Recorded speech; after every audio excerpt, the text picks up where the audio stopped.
Hi, everyone. Welcome to my presentation on salmon habitat monitoring efforts and areas for improvement. My name is Jeremy Leung, and over the summer, I worked with Stillwater's Environmental Center. Salmon are a key species, especially in the Pacific Northwest, in providing a lot of nutrients between ecosystems such as the rivers and the oceans. But over this last century or so, has been declining due to habitat alterations and overfishing. However, the Pacific Northwest has been a hotspot for restoration projects over the last couple of decades, like the Nisqually River Delta restoration, just a little bit south of Seattle. However, restoration projects do have more areas to improve on in terms of logistics and scale, which may be limiting the effectiveness of such efforts. So my research aims to identify and understand these areas for improvement, whether they be through improved planning, equipment, or training. That leads me to my research questions, such as how does the monitoring data from still waters where I worked compare to other salmon-bearing streams in Kitsap County that are also working towards repopulating the Pacific Northwest region? And also, what can be done to further improve overall salmon restoration efforts in the Pacific Northwest?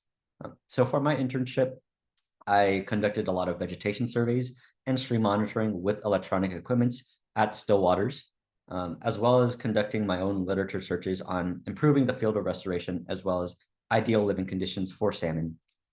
In addition, I developed graphs from the data that I received from still waters, as well as other data from Kitsap County.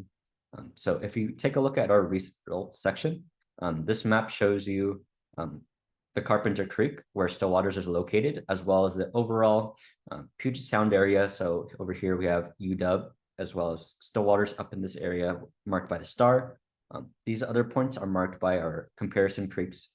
Blackjack Creek, I want to mention, is the one I have right here.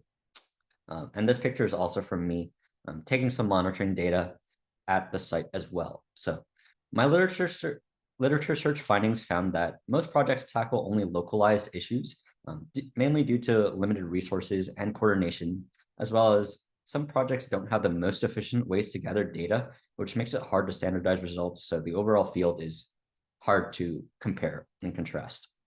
In terms of data analysis and comparisons for the streams around Kitsap County, I found that Carpenter Creek did have higher fluctuations into dangerous temperature zones, as you can see marked by the red regions, compared to Blackjack Creek, which is only pushing towards the green regions at most times of the year. However, this may be due to a difference in physical attributes, such as Blackjack Creek being much larger and just having more water pass through, which makes it easier to cool.